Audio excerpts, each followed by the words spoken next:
Halo semuanya, semoga selalu dalam keadaan sehat ya. Jadi di sini saya diberikan kesempatan untuk sharing salah satu organisasi yang memiliki peran bagi Indonesia dan dunia. Jadi ini merupakan tugas akhir mata kuliah aplikasi komputer.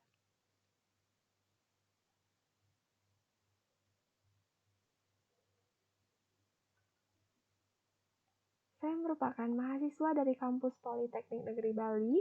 Perkenalkan, nama saya Niloh Mevi Sukmawati dengan NIM 2015644006 dari kelas 1F, jurusan akuntansi Prodi D4 Akuntansi Manajerial. Nah, setelah kalian melihat logo di sebelah kanan, tentunya kalian udah tahu organisasi apa yang akan saya ambil dalam tugas akhir ini. Nah, saya mengambil UNICEF, yaitu How Important is UNICEF for Indonesia and the World. So, let's start it.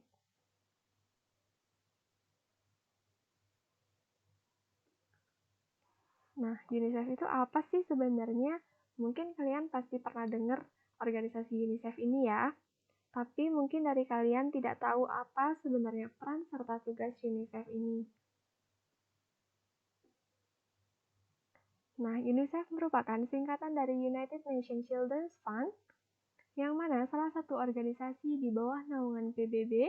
Organisasi UNICEF ini didirikan pada tanggal 11 Desember tahun 1946 dan berlokasi di New York, Amerika Serikat. Nah, UNICEF merupakan satu-satunya badan PBB yang mendedikasikan diri untuk anak-anak. Selanjutnya, 6 tahun kemudian yang menciptakan deklarasi hak anak yang seperti kebutuhan gizi, pendidikan, dan juga tempat tinggal.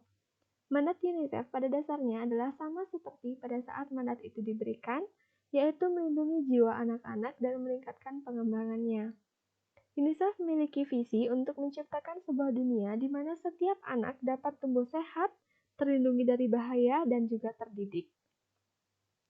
Pada khususnya, UNICEF memiliki peran dalam membantu anak-anak yang hidup dalam kekurangan, khususnya di negara berkembang. Nah, sejarah berdirinya UNICEF. Organisasi UNICEF memulai dengan misi khusus untuk menangani penyediaan makanan darurat dan perawatan kesehatan kepada anak-anak di negara-negara yang telah dihancurkan oleh Perang Dunia Kedua. UNICEF didirikan oleh Majelis Umum Perserikatan Bangsa-Bangsa pada tanggal 11 Desember 1946 dengan nama United Nations International Children's Emergency Fund atau Badan Internasional PBB tentang dana darurat untuk anak-anak. Selanjutnya, pada tahun 1953, mandat UNICEF diperluas untuk menangani kebutuhan anak-anak di negara berkembang. Pada tahun itu pula, UNICEF ditetapkan sebagai bagian tetap dari sistem Perserikatan Bangsa-Bangsa. Sejak itu, kata internasional dan juga emergency dihapus dari nama organisasi, sehingga cukup dikenal sebagai United Nations Children's Fund atau disingkat dengan UNICEF. Selanjutnya, yaitu tujuan dari UNICEF ini, yaitu memberikan perawatan kesehatan yang layak serta makanan untuk anak-anak serta perempuan di dunia. Selanjutnya, fungsi dari UNICEF tersebut yaitu penyediaan infrastruktur pendidikan dasar di dunia, meningkatkan kesejahteraan anak di negara berkembang, kesetaraan gender melalui pendidikan bagi anak perempuan, perlindungan anak-anak dari segala bentuk kekerasan dan pelecehan, melindungi dari advokasi hak anak, imunisasi bayi dari berbagai penyakit, penyediaan gizi yang memadai, dan air minum yang aman untuk anak-anak. Selanjutnya, yaitu tugas dari UNICEF adalah menyediakan bantuan darurat bagi anak-anak setelah Perang Dunia Kedua, dan sumber dana digunakan untuk kebutuhan darurat anak-anak di Eropa dan Cina pasca perang untuk pengadaan pangan, obat-obatan, serta sandang atau pakaian. Selanjutnya yaitu struktur organisasi dari UNICEF.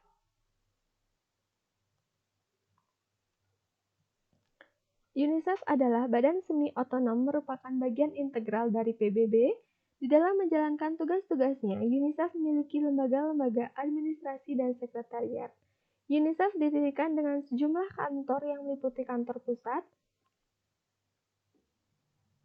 yaitu pertama di New York, kedua Jenewa, ketiga Copenhagen, yang keempat ada Sydney, yang kelima ada Tokyo, yang terakhir yaitu kantor lapangan atau field office. Nah, tugas dari kantor pusat ini yaitu membantu badan-badan eksekutif mengembangkan dan mengarahkan kebijaksanaan mengelola sumber-sumber keuangan atau mengelola operasi sumber daya manusia dan mencari informasi dan mempertahankan hubungan dengan pemerintah dan negara-negara donor dan Komite Nasional untuk UNICEF. Kantor pusat terbagi lagi menjadi beberapa kelompok divisi dan unit-unit, sedangkan struktur lapangan dibagi menjadi wilayah negara, kantor-kantor area, sub-area, dan kantor penghubung. Segala kebijakan atau program-program serta pengolahan dana untuk proyek dan untuk pekerjaan organisasi ditentukan oleh badan eksekutif.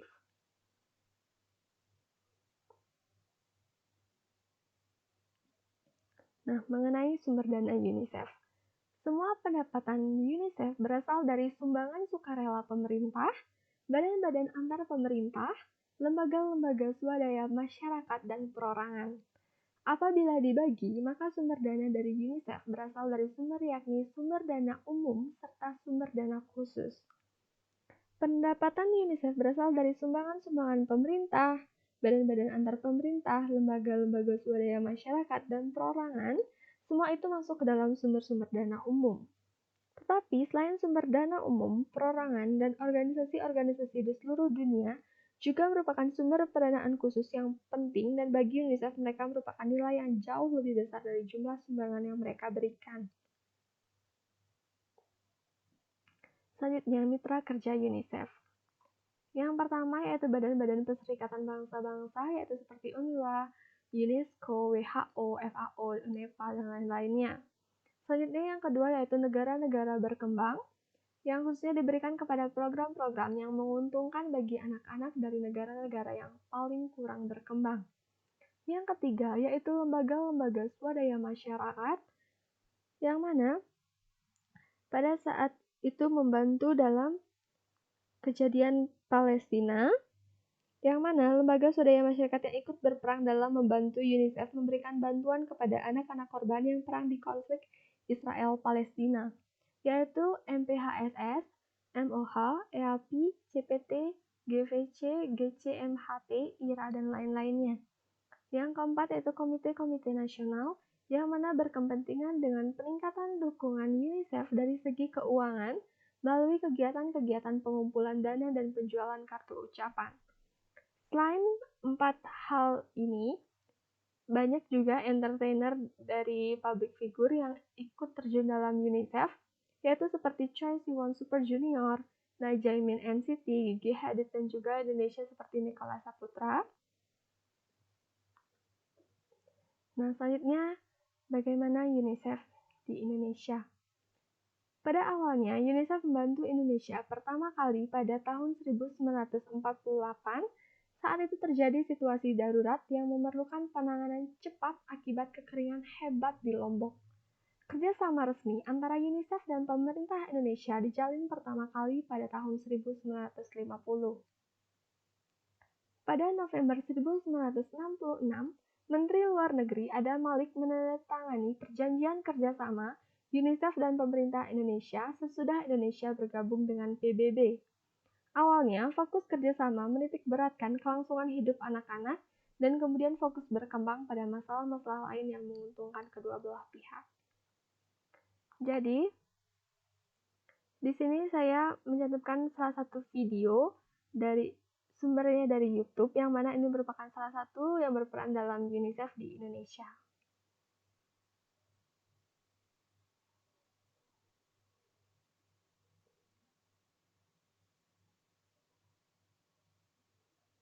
Dia merupakan Ibu Eliza Mufti yang merupakan spesialis program pendidikan.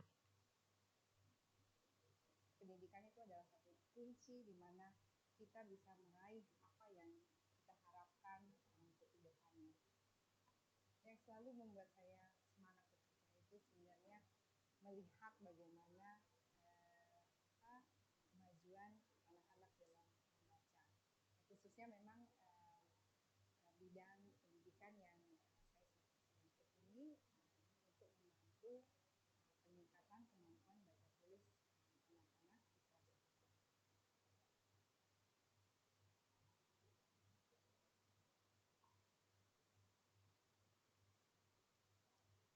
Nah, itu sedikit cuplikan dari UNICEF di Indonesia.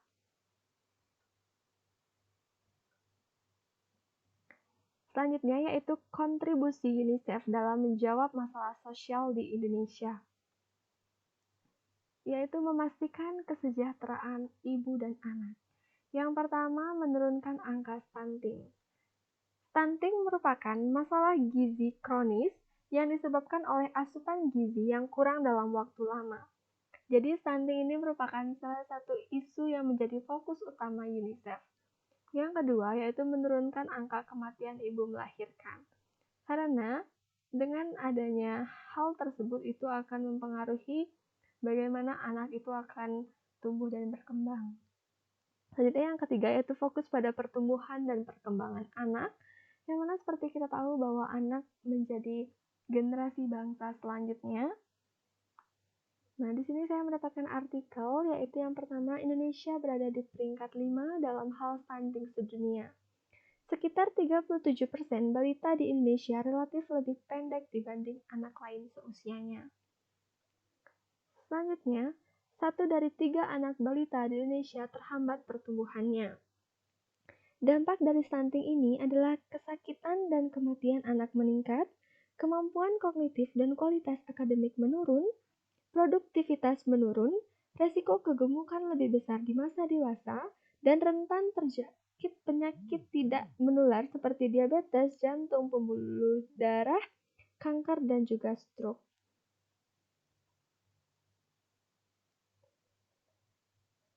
Selanjutnya yaitu prevalensi balita stunting pada tahun 2013 hingga 2019 yang merupakan data dari Kementerian Kesehatan Kemenkes pada tahun 2020.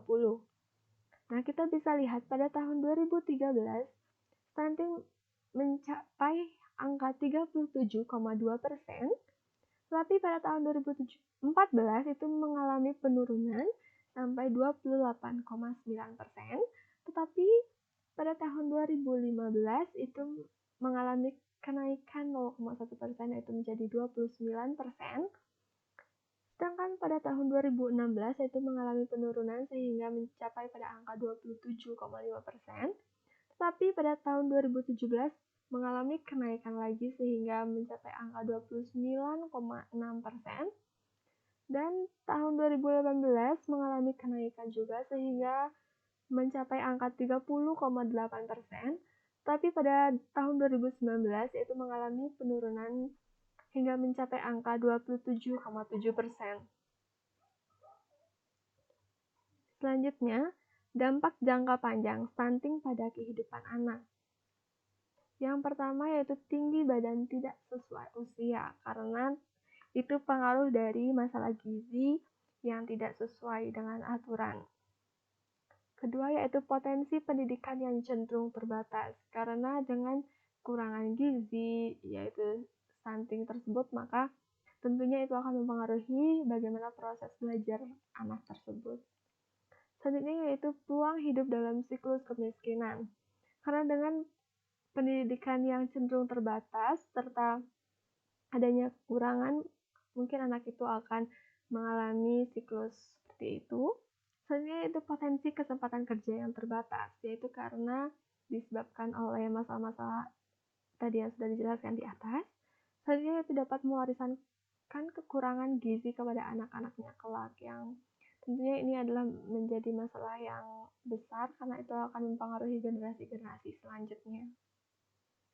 Selanjutnya yaitu program utama UNICEF dalam menghadapi stunting. Stunting merupakan kondisi yang tidak bisa diatasi secara singkat, jadi UNICEF mulai fokus dari awal saat remaja tumbuh. Jadi, program utama yang dilakukan UNICEF adalah mengedukasi dan memberikan tablet tambah darah 1 minggu sekali kepada remaja putri sampai mereka menikah. Nah, kita bisa lihat ini salah satu entertainer yaitu Choi Siwon dan Najamin. Mereka sedang melakukan kunjungan ke salah satu sekolah di Thailand. Jadi kesimpulan yang dapat diambil dari penjelasan saya tadi mengenai UNICEF yaitu secara garis besar, peranan dan tanggung jawab yang paling besar ialah melalui kesadaran dari tiap-tiap individu dan organisasi masyarakat untuk memerangi diskriminasi anak. UNICEF hanyalah lembaga dunia yang ingin meningkatkan kesadaran bahwa pentingnya anak bagi dunia. Jadi saya sempat melihat salah satu kalimat yang menurut saya cocok dengan topik ini yaitu UNICEF. All children have a right to survive, thrive, and fulfill their potential to the benefit of a better world. Nah,